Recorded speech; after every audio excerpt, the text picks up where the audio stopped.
Sextortion का जामताड़ा है राजस्थान का ये गांव।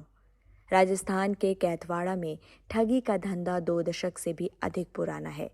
अब यहाँ सेक्सटॉर्शन में कम उम्र के बच्चे भी शामिल हैं। पारुल कुलश्रेष्ठ की रिपोर्ट।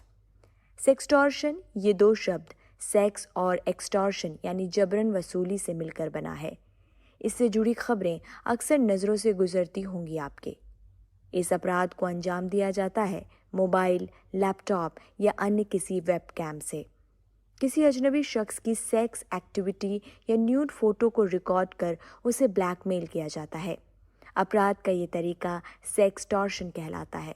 कुछ ही साल पहले नेटफ्लिक्स पर एक वेब सीरीज आई थी, नाम था जामताड़ा। इसमें दिखाया गया कि कैसे झारखंड के एक गांव में साइबर ठगी कई लोगों का पेशा बन चुकी है। क्या बच्चे, क्या जवान, सब लैपटॉप और फ़ोन से लोगों के खाते से पैसे उड़ाने में लगे हैं। राजस्थान के एक गांव में भी अधिकांश लोग कुछ ऐसा ही कर रहे हैं, बस अलग है तो उनका तरीका। यहाँ पैसे गायब नहीं किए जाते बल्कि जबरन मांग लिए जाते हैं।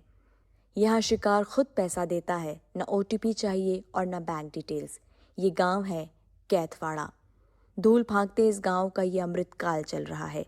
नई बाइक, कान में एयरपॉड्स लगाए लड़के आपको यहाँ इतनी तादाद में दिखेंगे कि आप सोच में पड़ जाएंगे। कहने को ये गांव है, लेकिन यहाँ पान की दुकान पर इंपोर्टेड सिगरेट से लेकर रेड बुल तक मिलेगा। मेवात के मध्य में बसा है कैथवाड़ा। यहाँ आपको लगभग हर गांव में साइबर ठग मिल जाएंगे। 12 साल के बच्चे तक यहाँ सेक्सटॉर्शन, ब्लैकमेलिंग और पैसे की हेराफेरी जैसे अपराध को अंजाम देते हैं। एक अनुमान है कि गांव वाले रोजाना औसतन 2 करोड़ रुपए कमा लेते हैं। आपको जिस जगह की हम कहानी सुना रहे हैं, वहां टटलू काटने वालों का डेरा है। साइबर फ्रॉड करने वाले लोग यहाँ बोलचाल की भाषा में टटलू काटने वाला कहा जाता है। हम ग्राउंड रिपोर्ट करने के मकसद से कैथवाड़ा जा रहे थे। अलवर से यहाँ जगह 64 किलोमीटर दूर है। कैथवाड़ा के खौफ का अंदाज़ा इस बात से लगा लीजिए कि जब हमने अलवर में लोगों से इस गांव के बारे में पूछा तो लोगों ने हमें चिताया। जब हमने काफ़ी जोर दिया तो एक व्यापारी हमें कैथवाड़ा दिखाने को राजी हुआ। उन्होंने लेकिन 2 शर्तें रखी। पहली, हम अपने मोबाइल फ़ोन बंद रखेंगे और दूसरी, यहाँ के स्थानीय लोगों से बातचीत नहीं करनी। इस सफ़र के दौरान उन्होंने कैथवाड़ा में होने वाली जुर्म की कहानियाँ बताईं। उन्होंने हमें प्लॉट और नए मकान बनते हुए दिखाए, बताया कि टटलू लोग प्रॉपर्टी में खूब निवेश कर रहे हैं। यही वजह है कि यहाँ नए प्लॉट बन रहे हैं। मेवात पहुँचने पर ही कैथवाड़ा के निशान दिखने शुरू हो गए। एंकल लेंथ जीन्स, सोने की चेन, जेब में आईफोन, ये हुलिया था यहाँ के नए लड़कों का, और यही पहचान है कि टटलू काटने के धंधे में है। थोड़ी दूर आगे बढ़ने पर हम रुके नागर गांव में। यहाँ सड़कें टूटी मिली और जहाँ तहाँ कचरा बिखरा था। बच्चे स्कूल से लौट रहे थे। एक शख्स बिना नंबर प्लेट की हुंडई क्रेटा लिए पहुंचा। वो अपनी बच्ची को स्कूल से लेने आया था। हमारे साथ चल रहे व्यापारी ने बताया कि बिना नंबर प्लेट की कारें यहाँ आपको कहीं भी दिख जाएंगी। ठगी की कमाई से पैसा खूब आ रहा है तो जाहिर है शौक भी बढ़ेंगे ही। ये लोग ब्रांडेड कपड़े, नई गाड़ियाँ, मैकबुक और आईफोन गुरुग्राम से खरीदते हैं। अपराध करने के लिए ज़्यादातर आईफोन और मैकबुक का इस्तेमाल करते हैं। हम थोड़ा आगे बढ़े तो कई घर ऐसे दिखे जिनका फ्रंट कांच का बना था। यहाँ शीशे के बने घर स्टेटस सिंबल है। जिनके पास पैसा है वो ही बनवाते हैं ऐसा घर। कुछ ही देर बाद हम कैथवाड़ा पहुँच गए। दूर से ये एक साधारण गांव लगता है, अरावली की पहाड़ियों से घिरा, खेत खलिहान और मवेशियों वाला। साल 2011 की जनगणना के मुताबिक यहाँ की आबादी 9054 थी। गांव में पहुंचने पर जो नज़ारा दिखा वो हैरान करने वाला था। 2000 स्क्वायर फीट का एक सफ़ेद मकान, आगे बड़ा सा पोर्च और पीछे बड़ा बगीचा। हमारे साथ उन व्यापारी का भतीजा भी था। उसे उन्होंने मिठाई लेने दुकान पर भेज दिया। जितनी देर हम वहाँ ठहरे, महंगी गाड़ियाँ गुजरती दिखी। तभी वो लड़का लौट आया और कैश मांगा। उसने बताया कि यहाँ के दुकानदार ठगी के डर से ऑनलाइन पेमेंट नहीं लेते। कैथवाड़ा साइबर फ्रॉड का हब कैसे बन गया, इसकी भी अपनी कहानी है। अलवर जिले की additional superintendent of police ASP Sarita Singh से हमने बात की। वो बताती हैं कि पुलिस ने कई दफा छापेमारी की, लेकिन ठगी की शिकायतें अलवर में दर्ज नहीं होती। दरअसल ये लोग अपना शिकार देश के दूसरे इलाकों में बसे लोगों को बनाते हैं। ऐसे में कोई कड़ी कार्रवाई पुलिस नहीं कर पाती। ठगी करने वाले ये लोग चालाकी और सावधानी दोनों बरतते हैं। ज्यादातर आरोपी व्यसक नहीं होते, इसलिए बिना किसी कड़ी सजा के बच निकलते हैं। यहाँ कई एटीएम भी हैं, तो ये लोग शिकार करने के तुरंत बाद रुपए दूसरे खाते में ट्रांसफर कर देते हैं, जिससे कि इन्हें ट्रैक न किया जा सके। कई बार यहाँ दूसरे राज्यों की पुलिस दबिश देने पहुंची।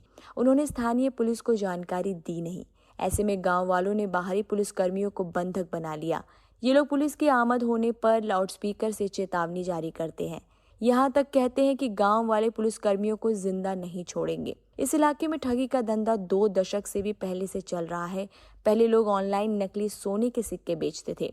व्यापारी ने हमारी मुलाकात कराई एक दूसरे शख्स से। उन्होंने भी अपना नाम जाहिर करने से मना कर दिया। वो पहले साइबर ठगी के धंधे में थे, लेकिन अब छोड़ चुके हैं। उनसे जानकारी मिली कि किस तरह से एक्सटॉर्शन को अंजाम दिया जाता है। उन्होंने बताया, पहले ये लोग किसी महिला या लड़की के नाम पर फर्जी फेसबुक या इंस्टाग्राम आईडी बनाते हैं। इसके बाद देश के दूसरे इलाकों के लोगों से सोशल मीडिया पर बातचीत बढ़ाते हैं। धीरे धीरे उन्हें व्हाट्सएप पर सेक्स चैट के लिए राजी कर लिया जाता है। धोखेबाज एक मोबाइल फोन के सामने दूसरा फोन रखते हैं रिकॉर्डिंग के लिए। फिर एक पॉर्न क्लिप प्ले करते हैं जिसमें एक महिला अपने कपड़े उतार रही होती है। सब कुछ इतनी सफाई से होता है कि शिकार समझ नहीं पाता सामने वीडियो चल रहा है। इस सेक्स चैट के दौरान स्क्रीन रिकॉर्डर ऑन रहता है। सब कुछ कैमरे में कैद हो जाता है और फिर शुरू होता है वसूली का खेल। शिकार फंसा और फिर उससे 10,000 से लेकर 70,000 रुपए तक की रकम मांगी जाती है। पीड़ित शख्स अगर रकम देने को राजी ना हो तो फिर दी जाती है धमकी। पीड़ित से कहा जाता है कि ये वीडियो उसके घर वालों और जानकारों को भेज दिया जाएगा। डराने के लिए पहले एक वीडियो जारी करते हैं जिसमें पीड़ित के चेहरे को धुंधला कर दिया जाता है। धमकी दी जाती है कि अगली बार चेहरा ब्लर नहीं होगा। अमूमन महिलाएं इस अपराध में शामिल नहीं होती, लेकिन जानकारी मिली कि अब कुछ परिवारों की महिलाएं भी चेहरा छिपाकर ऐसा करने लगी हैं। हनुमानगढ़ जिले में तैनात साइबर सिक्योरिटी ऑफिस केंद्र प्रताप बताते हैं कि साइबर अपराध के ऐसे मामलों की शिकायत यहां आम है। लोग उन्हें रोते हुए फोन करते हैं और कहते हैं कि अपनी जान दे देंगे। पीड़ितों को समझाया बुझाया जाता है और कानूनी रास्ता अख्तियार करने को कहा जाता है। प्रताप ने बताया कि उन्होंने कई बार पुलिस के साथ मेवात क्षेत्र में छापेमारी की है, लेकिन इस अपराध में पुलिस से जुड़े लोगों की भी सांठगांठ है। सभी थानों में घूस के तौर पर हर महीने तय रकम पहुंचती है। उन्होंने बताया कि पुलिस एसएचओ मेवात क्षेत्र में 2 साल में 2 करोड़ रुपए तक कमा लेता है। इस इलाके में जो ठगी के धंधों में शामिल नहीं है, उनके सामने भी मुश्किलें हैं। इलाका बदनाम है, ऐसे में लोगों की शादियां नहीं हो रही।